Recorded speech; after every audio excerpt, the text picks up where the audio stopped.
All right, everybody, we come back. It has currently been a couple days since you came back from the Grand Tourney on Eldraine. It's still that first week after your assignments and first class selection of the second year. And you are currently not actually in Ketaphos. Sorry, not actually in Ketaphos.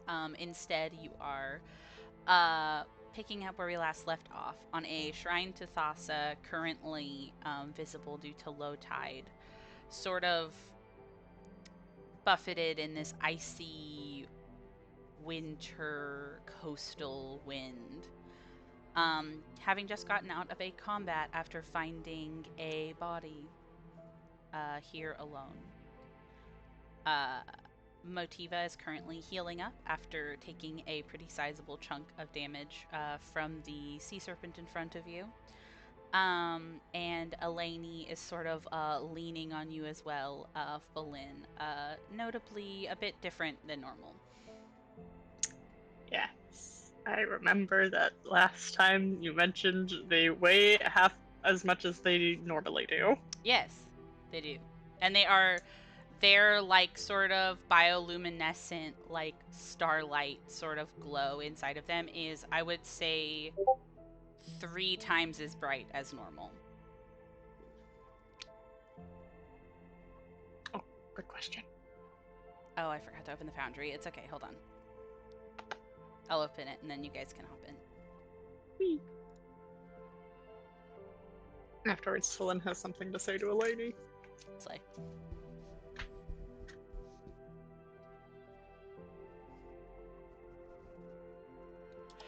Okay, it's open. You can come in. Yee.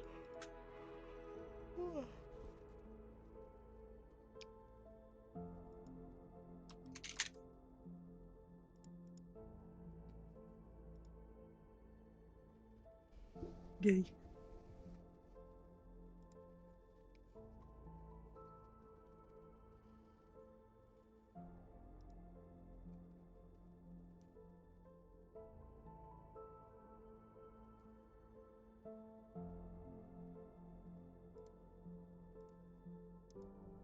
Okay. Falin, what did you want to say? Flynn's gonna kind of look to Elaney while kind of holding on to them and is going to say, you are awfully floaty. Is this normal? You see them go to give a kind of tired but serene smile and wave a hand and say, oh, kind of. Only sometimes. But I wanted, to make sure we handled it very quickly. And, the teleportation also wasn't, super easy, but that's okay. Is Flynn able to tell that the magic has taken a toll? I will say, roll me a religion check. Religion. I'll see if you know about the concept of oracles and see if you can kind of parse what's happening. Oh, Wait, 11 no. plus 11. It's a recall knowledge. I have to do it. I'm silly. I throw away the 11s. I'm sorry, I'm silly. Is it a plus 11? Yes. Okay, cool. Okay, so I will say, I think with the roll that I just did, and I also think that this makes sense maybe like lore-wise. I don't know if like the Luxon has many clergy that are oracles. I don't think that is the style that of spellcasting that people gravitate towards. I think it kind of denotes a certain level of like active interaction between like follower and deity, as opposed to the Luxon, who has always really been passive, at least compared to other deities in relationships with like clergy. So I don't know if you pick up on it like from a mechanic standpoint, but I think what you pick up from it with Elaney is that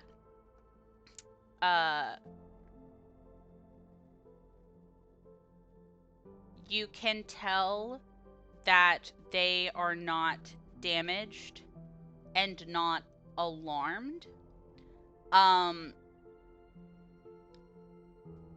But I think it is a toll that is hard for you to not find worrying. Because like I said, they weigh half as much. They're extremely light. You could tell even a minute ago that like when they are in the air, they almost float back to the ground. I can tell you they have a condition. They're actually enfeebled. So like it's a situation of like Elaney's not acting like it's a big deal, and there's no damage on them, but like Flynn's allowed to feel however she wants to feel about it, I think. Yeah. I think Flynn's gonna kind of put a hand on their cheek and say, conserve your energy, dear. Yes, I shouldn't have to do any more spellcasting, so it will be okay. It will pass. And she is going to stay glued to them. Elaney gives you a little kiss on the cheek. And I would love to touch base with what Motiva is doing, but I actually I'm willing to tell you, Elaney's actually going to take 10 minutes to refocus. Woo! And rest. Oh, thank God. I have terrible news. Motiva's gonna try skinning this thing. Okay, I would love if you could do that. Okay, cool. So let's see how that works. That would be really fun. Okay. Survival. Survival. Yeah, I know it will be survival, but I want to see if there's any rule sets for like Skin. How's Motiva's health looking at the moment? After her. Perfect. I am perfectly healed after we sent my moths to eat this dead thing's blood. Yeah. Basically I'll say maybe you don't.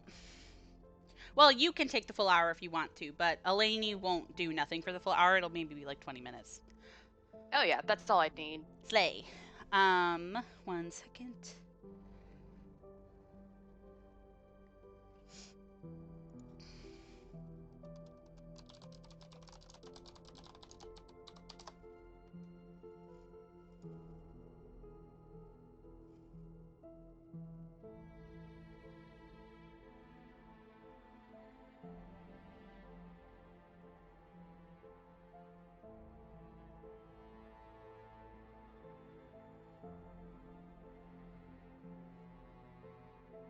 Are you trained in survival? I am. Give me a survival check. Yippee! Yippee! For clarification for the recording and for everybody, this is not technically like an action you can do in it, but I would love to tell you like what you could get off of this thing. It might not be worth a lot of money, but it'd be cool. Ooh, that's actually a really good roll. Plus 11. I think that's... No, not 11. It's 7. 25. 25? Slay. Yeah, 1 second.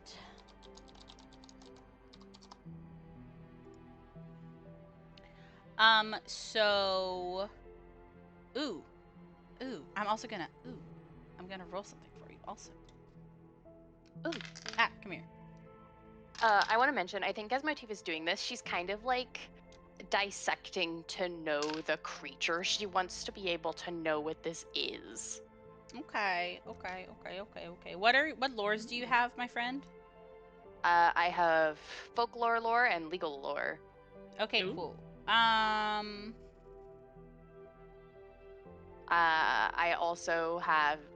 also trained in nature, occultism, not arcana. Not arcana. Okay, what's your bonus to folklore lore? My bonus folklore lore is 11. Okay. That's what I was looking at whenever I was rolling, because I was just like, oh, I wonder if I get to use that for... Okay. So, okay. So I will say this. It's weird because you're cutting into this guy and you're trying to like find stuff and like you're studying it but also trying to see if there's anything like harvestable essentially. And you see it's covered in these sort of like beautiful like blue-green scales, these sort of like holographic fins and these really really big talons and fangs. And you definitely manage to like get a couple of the scales like even loose from the skin. So you can add 5 scales to your inventory. And it only really gets to when you're like almost about to end. You didn't do well enough to know a lot about this creature. But I can at least give you the type. You can tell that this is an amphibious creature, and you can actually tell that this is a type of dragon. It's draconic. Ooh. I think Motiva's gonna like grab it by the like antennae that it has and like pull it up and take a picture. Okay. Oh wait, she doesn't have her phone. She Yeah. doesn't have her phone. I can't do that. You guys did not bring anything that you could worry about getting wet. As far as I know, I think you guys brought weapons, and then Falin brought like healer's kit and waterproof journal, and that's it. Yep. Yep. Yeah, no. Motiva's gonna like try to memorize its features then, and just be satisfied with that, so she can ask somebody about it later. She will, however, go to Eleni and Falin, and she will give them the scales. Okay, awesome. You got 5. How many are you giving to them? Oh, 1 each. Friendship bracelets. Oh my Whee! gosh. Okay, Slay. I'll write down that you did that.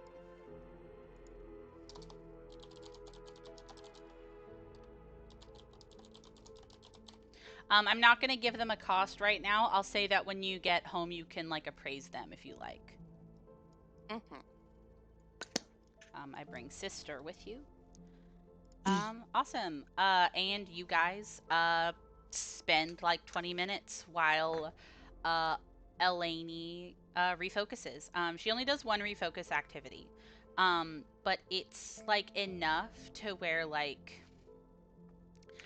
Falin, you sounded really worried. So I assume that you're keeping like a pretty close eye on Eleni and keeping sort of contact with Eleni. So you can see up front, like the front row, how this sort of moment, this recollection affects Eleni, as you see the sort of like the starlight that has taken over their bioluminescence starts to kind of like wane. It's not so blinding to sort of look at their core. And you can see that their hair always kind of floats as if they're underwater. But it kind of like goes to like smooth down just a bit, and your hold on their hand feels more solid. Though not entirely back to normal.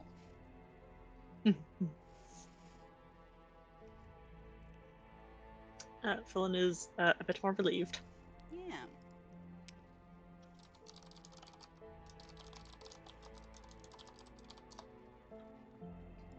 Crispicatics, baby! Putting this on the recording, I said to Sarah and DM, sorry for the oracular torsion. Yeah. What the fuck? Like Yeah, you can't leave out the torsion? part. Yeah, I was gonna say, can't leave out the part that testicular was included but crossed out. Yeah.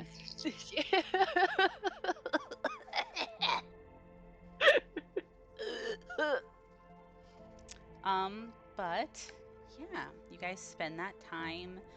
And you see after a little bit, Eleni kind of almost seems to like wake up a little bit and kind of look around kind of quickly. You feel like it looks like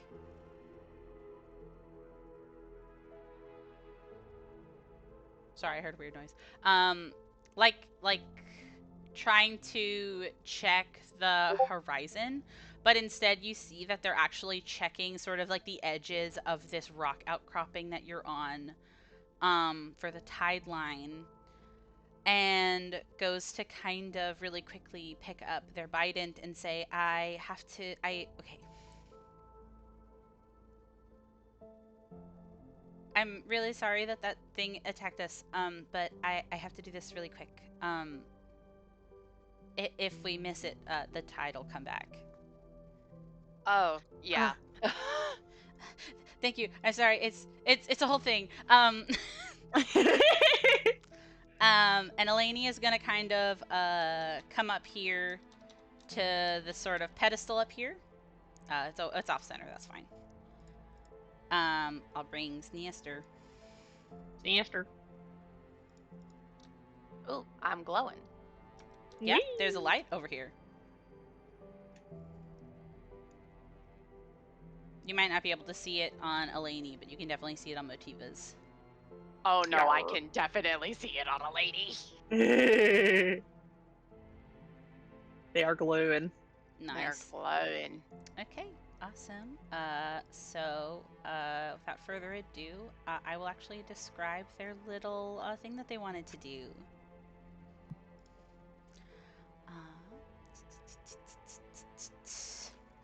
So you see, sort of, as you come up to this pedestal, this altar, this dais, there is this sort of like ambient glow coming from some of the runes and the light being given off in the palm of this hand that it's set into. And they hold their bident in both hands and take a sort of steadying breath. And it's almost striking how fitting it is to see someone of their form twinkling with starlight and surrounded by this sort of effervescent glow. And then they start to dance. It looks a bit stiff, the martial inspiration evident. Falin, in particular, you knew that this was inspired by martial art forms, a sort of ritualistic sort of training. But the natural fluidity Eleni moves with lends to a sort of elegance, a beauty to it. The only hiccups seem to be from their current state, a little rushed, sluggish in certain sections, the weight of their body and center of gravity just a bit off balance. Motiva in particular, you see as it hits this sort of central point, that sort of bliss that happens in the middle of performance when thought leaves and your body takes over. A little aside for Ash, I'm thinking very Yuna sending vibes with this stance. I was gonna say, this feels very Yuna sending vibes, and I do not like the Yuna sending vibes. Please continue. It's so pretty.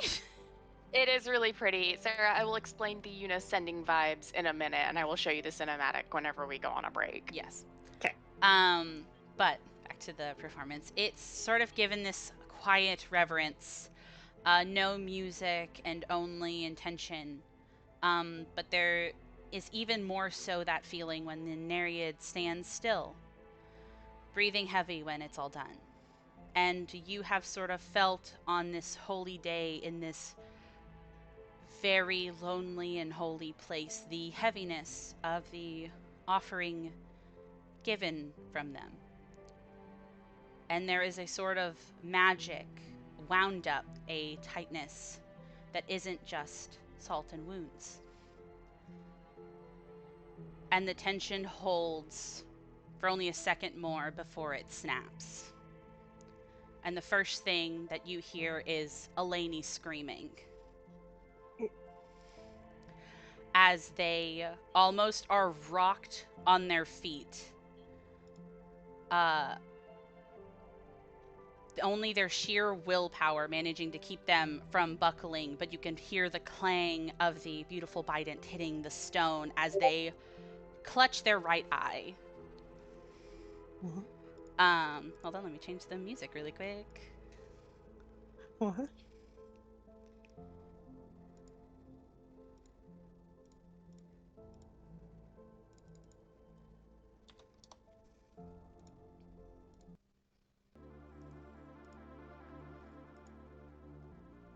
Are you guys doing anything, or are you just watching? I feel like Philip looks like she wants to like run over to them, but she's not. She's like stopping herself, and she's just gonna like call like Eleni. The only response you can kind of hear is this sort of panicked inhale. I would only be able to describe it akin to a startled animal. As you see the hand that clutches their face pulls away, and it is smeared with something that shines like gold. What? And you hear a voice that you've never heard. Quiet and wet, like full of resigned tears. Even now, you continue to disappoint me. What?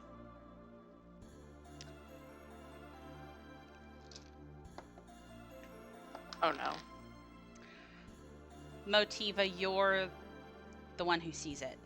Because, Felin, you are stuck in between going to help and seeing what is happening. But you, Motiva, know what it's like to feel caged and watched. And the corner of your eye looks out to the sea, and you see a figure. Not close, but impossibly large, spanning the horizon. So the distance makes it look like it's a similar size to you. Miles of red and white skin with a headdress made of crab claws. This is the moment that you hear Eleni fall to their knees. Flynn's running to them. You go to run to them, and you both hear that sort of same voice. Your lack of drive and conviction concerns me. A year away, and still you play at mimicry. Like a child incomplete. Flynn, by the time you reach Eleni, you see them look at you, and they're hyperventilating. And as you reach for them, they go to reach for you. You see the sort of smear of gold liquid on their hand, and you go to meet their eye. And you are familiar with Eleni. You know Eleni biblically. You know them like a lover. And so you've seen their eyes before. That sort of jet black, deep, like a sea creature's eyes. But you see the one that's hurt, covered in that golden ichor, is pale and mottled like mother of pearl. And you see a second later the translucent form of them, cool and clear, full of shimmering stars like the bottom of the ocean in Ketaphos that you visited in. But you can kind of see them flinch, and you see the color shift, like dropping ink into a glass of water.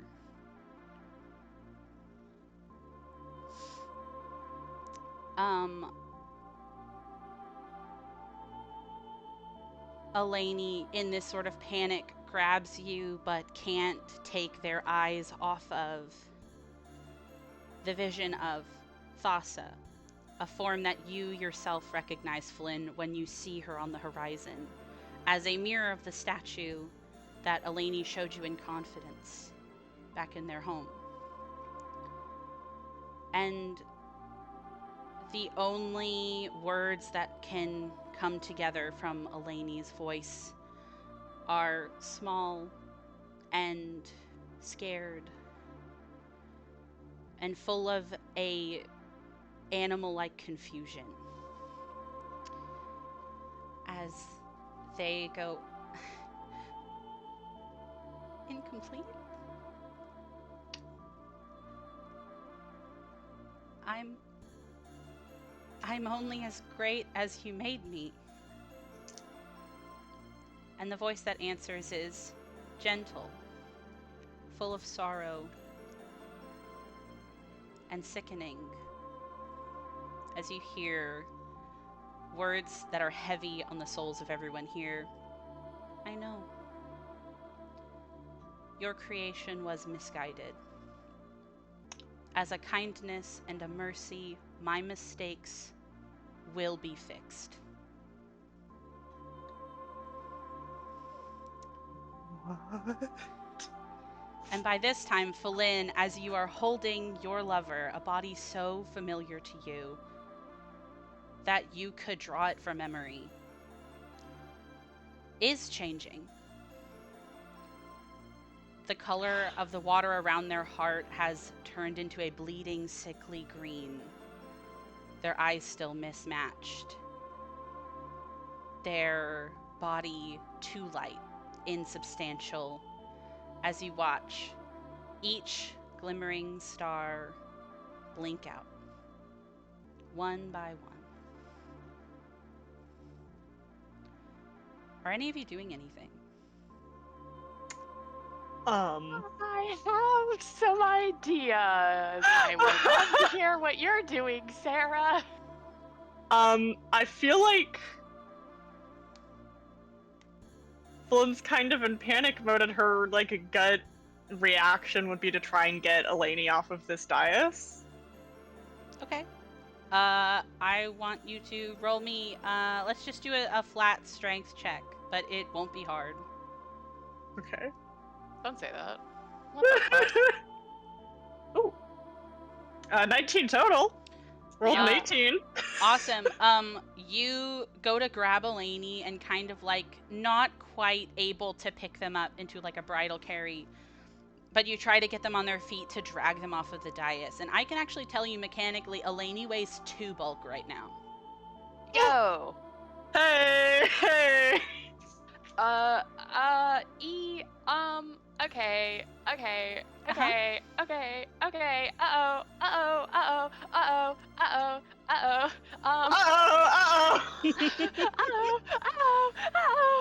Oh my god, I need that fucking Finn audio right the fuck Yeah. now. Oh my god. I have 2 ideas. Okay. I You'll have to pick 2. one. Yeah. Motiva.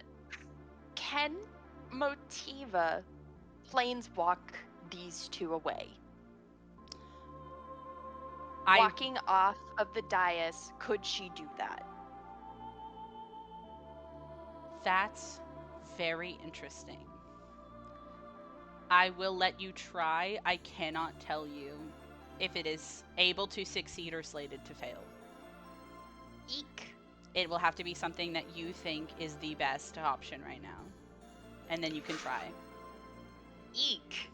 Eek. Eek. Well, my other option was counterspell, and I don't think you can counterspell. I can definitely tell you this is not counterspellable. Yeah. Okay. Motiva's going to go on the other side of Falin, touching Eleni and Falin, and she's going to use the boundary change of getting off the dais to help her planeswalk.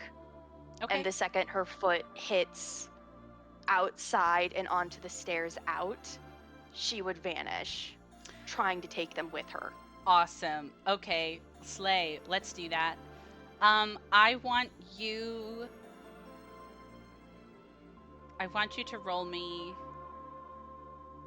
an occultism. I need somebody to help me choose what dice I choose. I'm scared. What are your options right now? I got big lion dice, small lion dice, the dice I specifically bought for Motiva, and my really big Calliope pink dice. Do the Motiva dice. I'm gonna do the Motiva dice.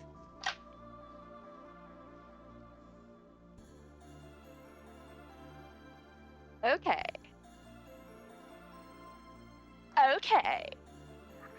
What am I rolling again? I got lost in thoughts of fear. Occultism. Okay, cool. We're gonna do great, guys. You got this, you got this.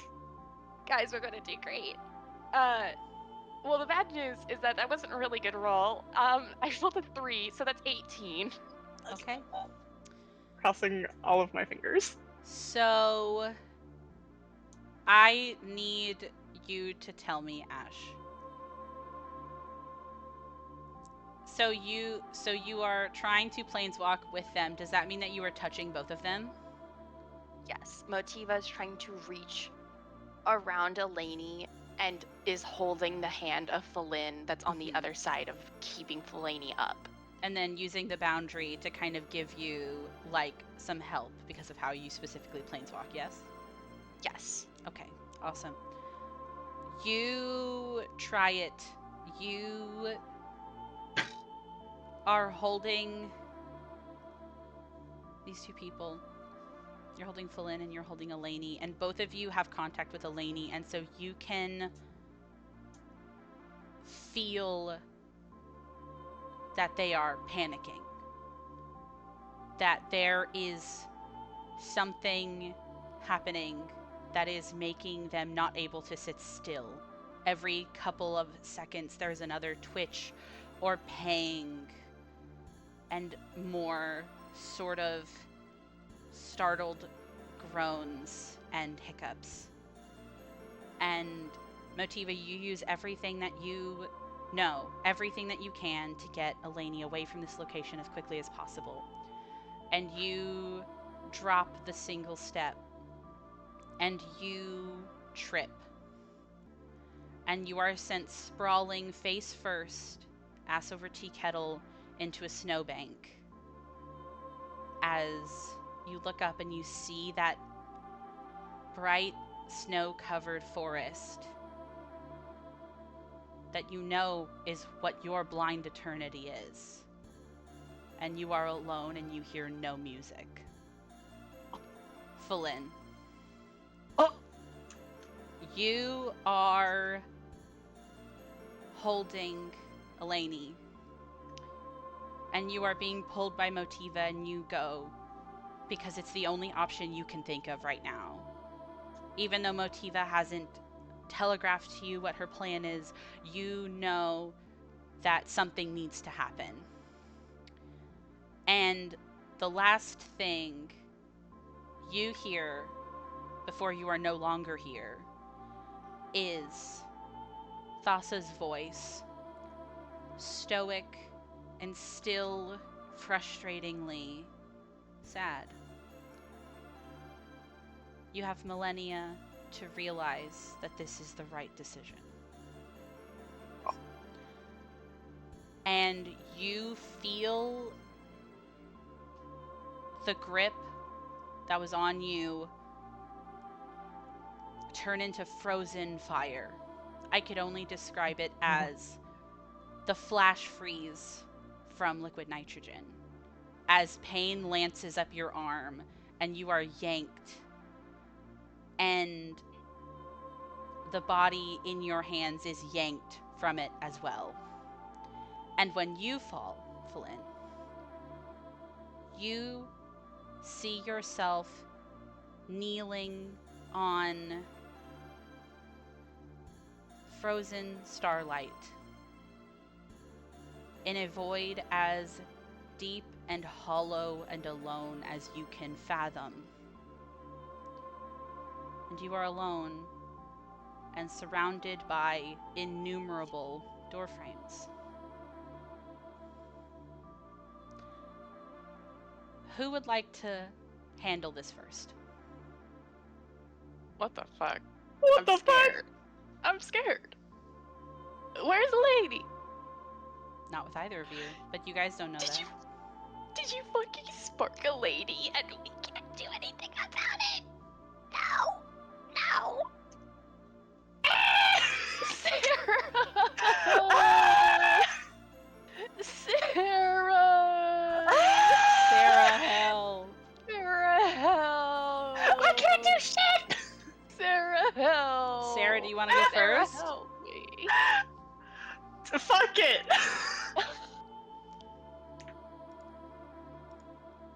All right.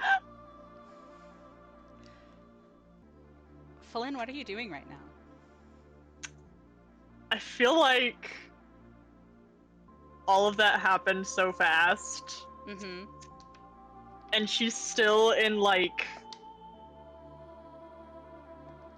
a fight or flight mode kind of thing. Like her brain is only able to think about and focus on so much right now, and the initial worry was get Eleni out of there so that they could be safe. And now Eleni isn't here. And she doesn't know where she is, so I feel like she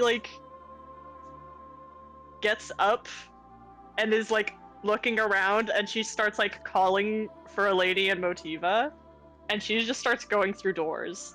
Okay. You go to call out and you're frantically looking around. I am counting this as a seek action, a search action. So I rolled a perception for you. I first described this place as a cold and lonely void, but you are not as alone as you first thought you were. Because the doors around you are stagnant. There are doorways, some closed, some slightly ajar, each decorated uniquely. But that's not what's moving. It is the darkness between the stars in the distance that make you realize it. And by the time you go to put your hand upon a door with a gilded golden frame inlaid with rubies, you are shunted backwards, falling through a door made of gray stone that slams shut behind you. I need you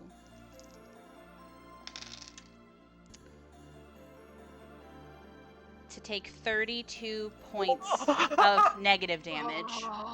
And I need you to tell me how you're feeling right now. Well, at 14 hit points. My number is orange. Ow.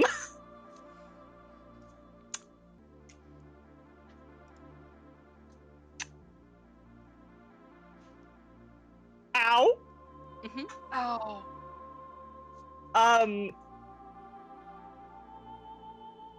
Panic, confusion, hurt.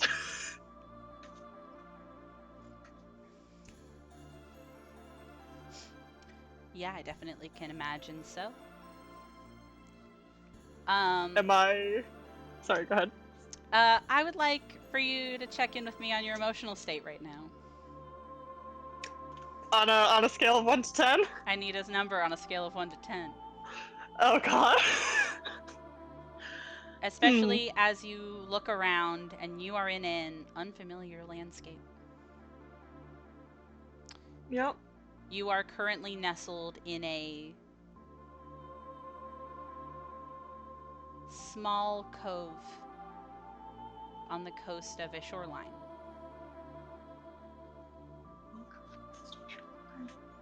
You can count one sun in the sky. But you can't tell anything else about where you're at.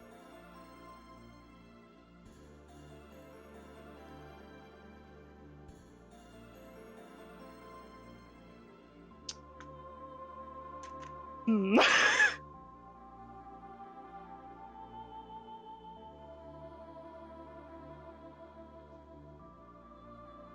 mean, it's at least like an 8. Okay. If it's only an 8, then I can move on to Motiva. Hi, Motiva. You're face first in a snowbank right now.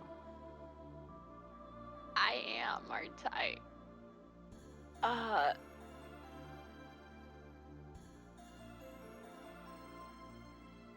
Motiva's gonna hold out the scale that she got. And she's going to try and run towards that. Okay. I want you to roll me a performance check. Oh, now I rolled a 20. I hate this. Nat 20?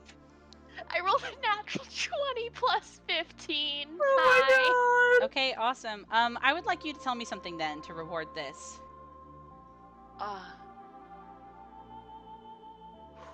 What place are you trying to run towards?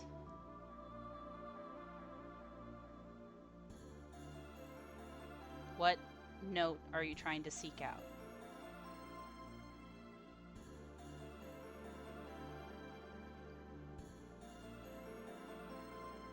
This is gonna sound awful. I think she is only seeking out Falin. That will change your DC because you're not picking out a plane to try to walk towards. Is that okay? Oh shit, you're right. Actually, Ooh. I think Motiva.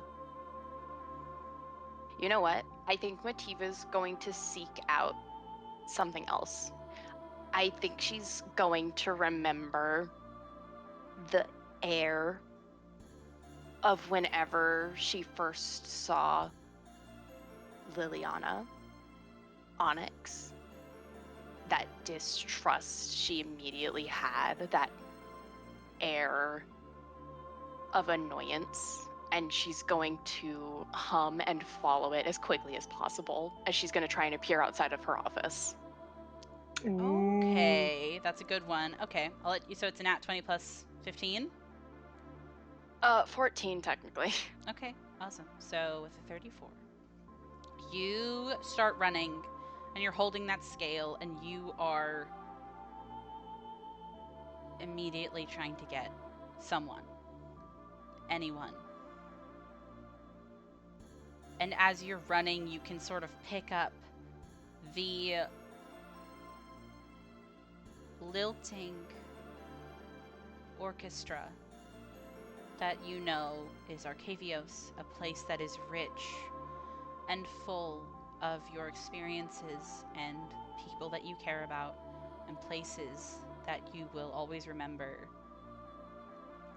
You have a almost mystical tie to this plane that is now your home. And it is easy to follow this sound through this forest, your feet crunching through inches of snow and trying to go quickly. But you're not quick enough to not notice that your footprints were not the only sound in those woods before you walk. And you practically slam into the back of Liliana's office. The door to Liliana's office, I should say, as you fall upon the door frame. I'm scared. All right. You both are now separated, which actually means that you guys cannot do a session together anymore. What? Oh shit! Oh man. And so What now? What? you have the options of thinking a little bit about what your plan is, and we can start handling them now in writing.